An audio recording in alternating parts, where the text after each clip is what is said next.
The second maamar on Daf Mem Daled of Torah.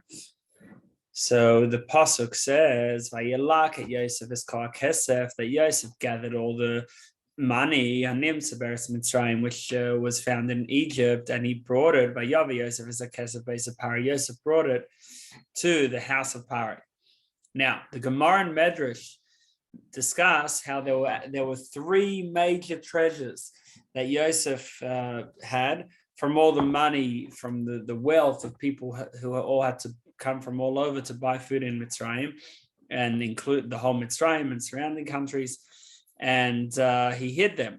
And now they were found at different times. So one was found by Kairach, and that's why Kairach was so rich, like the Yiddish expression, Reich wie Kairach. Then a second one was found by the Roman Emperor, Antoninus. A third one has not yet been found. It will be found and given to the tzadikim after Mashiach comes.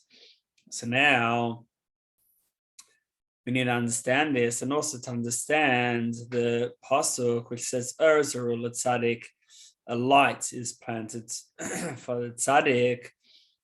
Now, this light is the light the original light, which it says that the original light would shine from one end of the world to the other end of the world, and it was too powerful for the world, and therefore Hashem hid it for tzadikim, and tzadikim will be able to use it.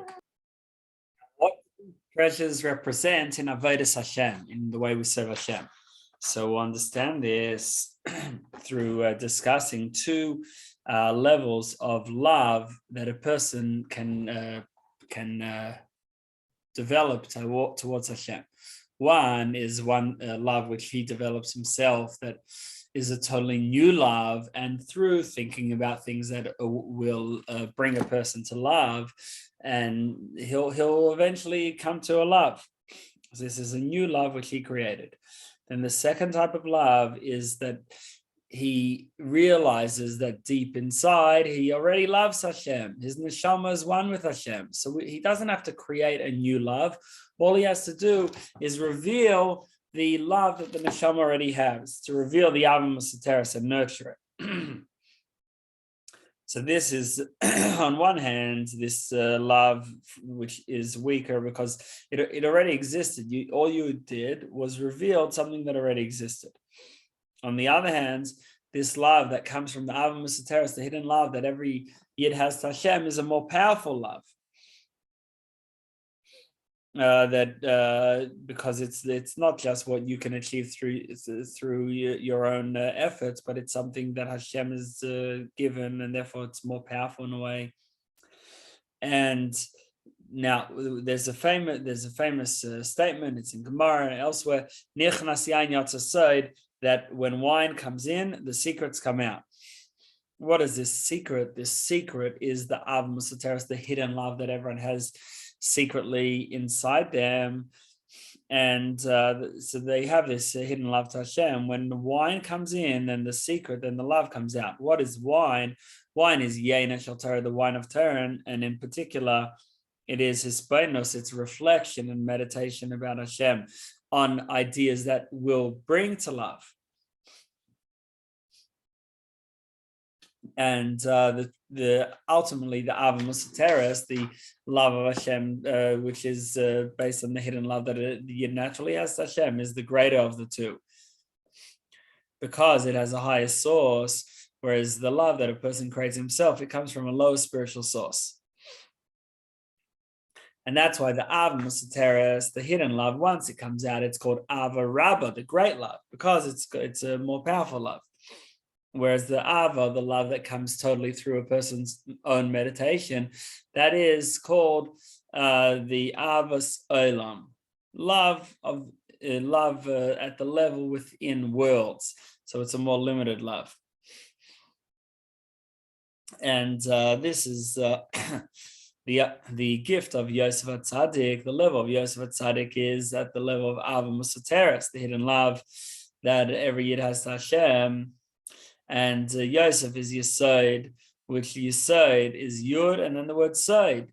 We said that Nichnas yain yatsa sod, that the Sod is the Ava Mesoteret, the hidden love that we all have to Hashem. and therefore Yosef, who's from the sphere of Yesod, certainly is this idea of the Sod, the hidden love. Now the pasuk Zerua La'Tzadik, that light was planted for the tzaddik. What does this mean? That there's this light which is too powerful for the world, and therefore was hidden for tzaddikim, and the tzaddikim are able to access this treasure. And this Ava, this love, is beyond Ahava's Olam, beyond what can be achieved by a person creating his own love through reflecting on ideas that will bring to love, because the Ahava's Olam is only according to what we can achieve. It's chesed within his shalshalos, within the chain of worlds, whereas the Ava Mesoteret is chesed from beyond the chain of worlds, beyond intellect. And this is the level of Yosef, and Yosef plants this inside every Jew, that every Jew can reveal their Ava Mesoteret, the hidden love that they already have to Hashem. And this is the side which comes out through yayin, which yayin, wine, refers to this meditation and reflection about Hashem. Next paragraph, Al Pizeh. So now we can understand the statement of the Zohar that says that this light Hashem planted in his garden, which is looked after by that tzaddik who was the gardener of the garden. And he takes the light and he plants it in this as a genuine planting in this garden. Now, during the time of exile, the Zohar continues, the gardener doesn't come into the garden,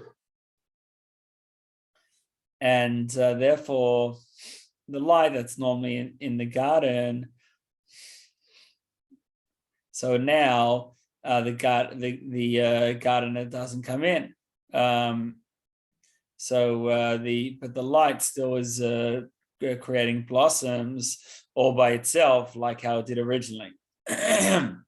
Now, the idea of the garden is bringing down Hashem's light,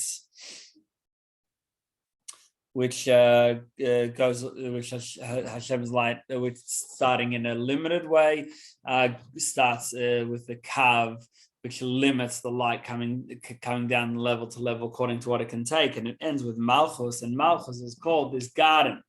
Then we have the two ways that the garden can grow. So we can either have through avodas habirurim, that the person, the gardener, works hard in order to make the garden grow, and he does all his hard effort, and hopefully it will grow. And the second way is what grows without such an organized plan, without such an organized system. And that's called tzvichim. Tzvichim are plants that just grow by themselves. And on the other hand, you also have the actual growth. And the same thing with the spiritual garden, that you have these two levels. You have planting, that you work hard to plant, and then it grows. Then you have things that just grow by themselves. And therefore, with the Ava Mesoteret, this hidden love, which Yosef plants in every year, when it comes out, even though it's not something new because it's a hidden love that we already have, but still,